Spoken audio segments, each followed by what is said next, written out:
So the Well of Ascension, I just finished the 4th part of the Well of Ascension, and I've been going through making predictions on what I think is going to happen in the 5th and final part of this book and for the rest of the series as well. I also just want to talk about what has happened so far because everything has happened in this last section. So let's jump into it. So the first person and storyline I want to talk about is Zane. And Zane has been a really interesting character throughout the entirety of him being in the book for a few reasons. Number one, he gives us more insight into being a Mistborn. The only other person that we had was Kelsey.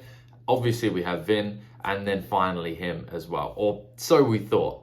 We also get an insight into Straff, his father, as well. And we get an insight into his plans, those types of interactions. And we actually didn't, in the previous book, get any perspectives from anyone who wasn't our main characters, I believe anyway.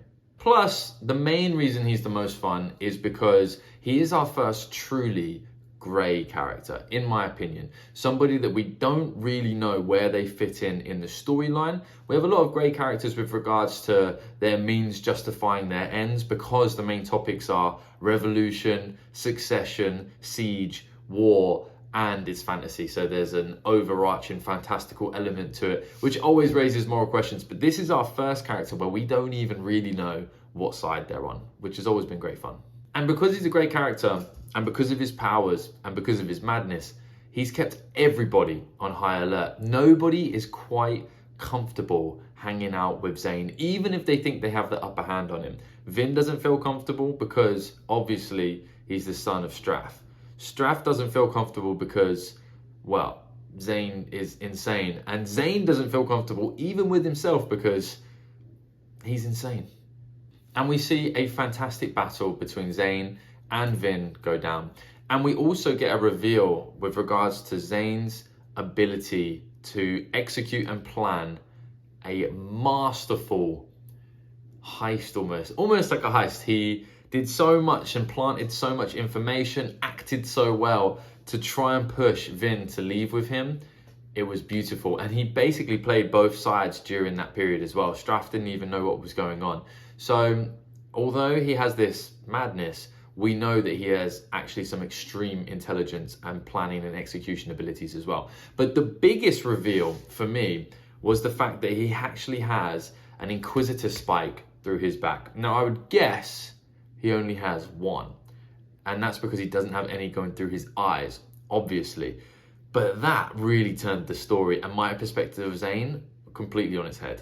And the more I think about it, the more I think the spikes and the creation of Inquisitors has to be a different type of magic. It doesn't fit into feruchemy. It doesn't fit into allomancy. There must be either like a subgenre of one of those two or just a different way of giving people an ability with metals that comes through the spike somehow. I have no idea what it would be, but the more I think about it, the more it has to be something different. It just has to be because nothing, or there's some key information, which I'm sure there is, that hasn't been given to us.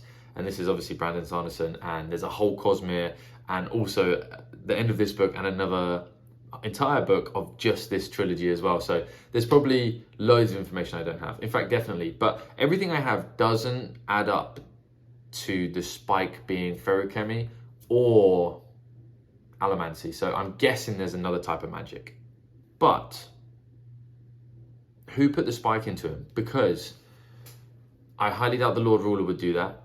In fact, I know the Lord Ruler wouldn't do that. He wouldn't have somebody bopping around out there who he doesn't have full control of. He would be a full steel Inquisitor and he would be living with the other Inquisitors under complete control. Plus, I know Straff didn't do it as well, because if he had the ability to do that and just spike someone in the back, he would have turned all of his misting children into Mistborns as well, right? That would be the logical answer. So who did that to him? How did it happen? It just raises more questions. The only other example of people getting an ability that we don't really know the answer to is when Vin brings in the mists to herself when fighting the Lord Ruler. So I don't know if those two are linked, but I don't really see how they would be linked unless the spike is like made of mist somehow. I don't know. I'm reaching here. I don't know how it happened, but I am shocked and awed, and it was an awesome twist in the tale. But more importantly, as Zane dies, we are privy to the voice inside of his head, and it says more than just kill them. It says something along the lines of course I wouldn't tell you to kill her. And that would insinuate that the voice, or God, knows Vin, or knows that Vin will be the hero of ages, and in some way wants to impact where she goes next. It definitely doesn't want her dead. In fact, it wants her out of that scenario, and in my head, most likely towards the Well of Ascension. Why? I've got some ideas. And my ideas stem from the only other person we know who has heard voices, and that's Vin's mother, who killed her younger sister, and then apparently was going to kill Vin, I believe. So, my guess is this God, that clearly her mum could hear as well, and Zane was able to, who's obviously sentient, and knows Vin, or at least knows that she's going to be the hero of ages, wants something from Vin. My guess is that God is either good or evil, I don't know which, and it is trying to drive Vin to the Well of Ascension because most likely, like most gods do, they would like to be given, or forces, so to speak, would be like to given a body or given freedom from wherever they're trapped. So my guess is maybe it's good, maybe it's evil, maybe it's the deepness, maybe it's what the deepness is fighting against, or whatever fights against the deepness. But regardless, it wants Vin to go to the Well of Ascension, and in some way, it wants Vin to release it. So that would be my guess on this God thing. What is the God? I've got absolutely no idea. Is it a God? I don't know, it's got some pretty cool powers, but I doubt it's an actual God. It's probably just like a force. I don't know. It's interesting though. It's very interesting. Those are my thoughts on the matter so far. Those are my predictions right there. So, of course, we should talk about the Well of Ascension. We should talk about Sazed and Tyndall's study session. And those study sessions were so intense because I wanted to get to the end of them because I knew they were heading towards a discovery, but I also didn't want to miss anything in there as well. But I was very tired when reading those chapters because I've been reading them after work, after the gym, late at night. So I'm worried that I did miss some key information in there, but I do want to talk about their discoveries and what we learn about the Lord Ruler through those as well. So one thing that's really important is there's a phrase that is cut out of every copy that they've made of what Quan talks about. And the phrase is as follows: Alendi must not reach the Well of Ascension, for he must not be allowed to take the power for himself. And I have no idea why someone would want that taken out. Why? I don't know why anybody would want that bit taken out, whether they're good, evil. It was just so confusing. And I sat, and when I was writing out my notes for this video, I genuinely thought about it for like 10 minutes. I shut my eyes, I tried to see it from all angles, and I came up with absolutely nothing. So yes, bit disappointing. The only prediction I do have though is that I don't know who could have got close enough to do it. Both of them were in there. My only guess is that it was the figure, the misty figure cutting it out. That was my guess. It was a stab in the dark. And I don't know why I leant towards that, but that figure is kind of sliding under the radar. I feel like it's so important. It's like the mist, it is the mist personified. And Vin hasn't given it any attention. Like, it needs her full attention. I'm hoping it's going to get that on the journey across. And maybe on the journey up the mountain, the mist is going to stab another one of the Hero of Ages friends, like it did to Alendi. Maybe that is why Spooks randomly has to go with them in the plan. It seems like he's being forced into that journey. Obviously, Tyndall's going to go and do the introductions to the Terris, but I don't know why Spooks is thrown in there. So yeah, maybe he's sacrificed to the Mist God potentially. But yes, back to that bit of information being taken away. It's confusing. Like, it is really confusing because Quan is certain that Alendi is an amazing man. He always does the right thing. He does what's necessary. He's not evil but ruthless. He's conquered a lot of people. He has such a high opinion of him, and then says he can't get the power. And the only reason I would think that is maybe he is too good to do what is necessary. Maybe it requires somebody like Rashek, who is actually a bit more jealous and bigoted and self-preserving. But then why would someone need to take that off the bottom of the prophecy? I don't know. My mind is boggled. You probably don't want to watch me continue to try and think about it, so I'm going to move on. I don't know what that's about, but it is tantalizing and exciting. So they're off to the Well of Ascension now. Say's lied to them about where the Well of Ascension is, but Vin is convinced she's the hero of ages. I'm convinced she's the hero of ages. I'm convinced she'll find the well. But I just don't think there's enough time in this book for me to get a satisfying journey across there, learning about the Terris people, getting to this well, whatever it may be, and to find out some secrets about it as well. And we have a whole nother book, so I am afraid that I'm going to be left either on a big cliffhanger or with more questions than answers. But, you know, Sanderson always does give quite a satisfying end to each book that I've read of his. I've only read one of his, but I also read the Wheel of Time, which had him finish the last three, and each ending was very satisfying. So I believe in Sanderson. I believe I'm going to get a satisfying ending. I'm going to get some answers, but I am 100% convinced I'm going to end with a million more questions than even I have right now. And that period of time, if she does ascend, so to speak, we know the Lord Ruler did all of his most impressive and great, if not evil, things during that first ascension period. He seemed to have created the Kandra, created the Colossus, maybe created the Mists, created Luthadel, like all of the big and powerful creations. Like, he was still way more powerful than anyone else we've interacted with.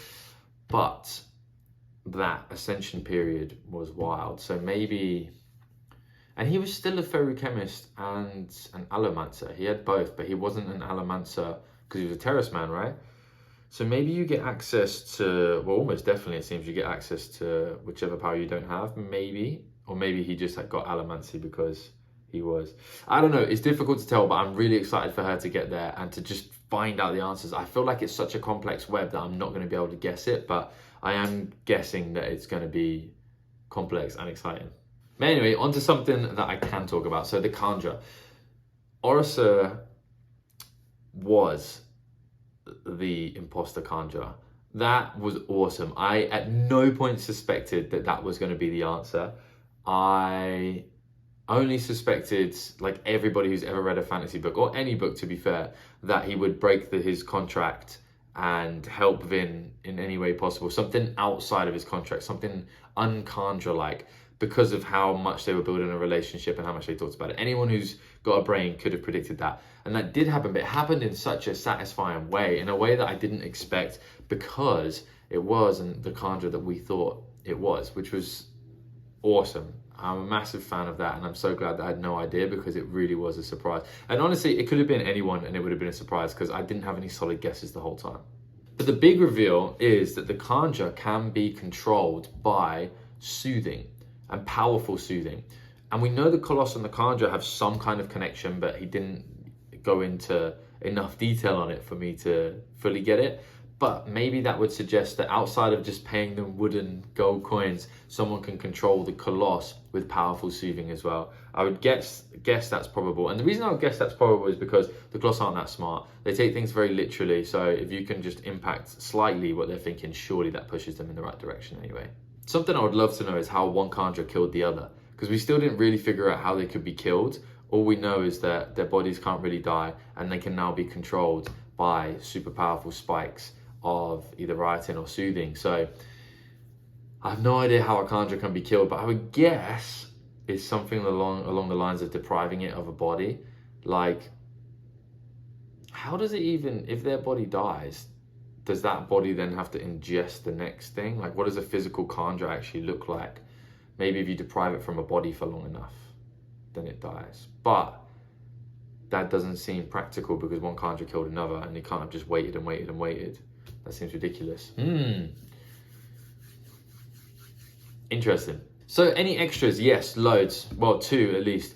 We still didn't get Duralumin mixed with Atium. I think that's going to be incredible. I predict that that is going to be saved maybe until the end of the next book, because Duralumin being mixed with other things seems to be the key to us finding new stuff and finding out new things. And that leads me to my one gripe about this book and the previous one. but more this book.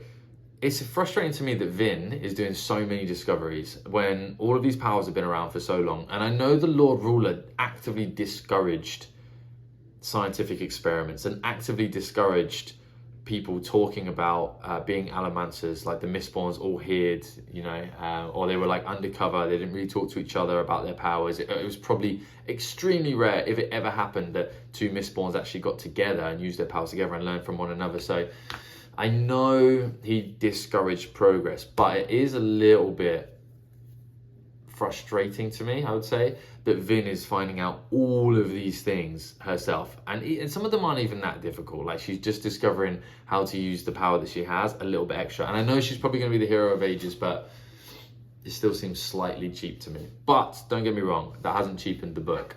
The book is incredible. It is rich. It was enjoyable. And I've honestly killed my sleep schedule the last couple of nights trying to read enough, because once I read and I get to the point where I'm going to make the video, obviously I can't read anymore. So I then have to look through my notes, plan the video, execute the video.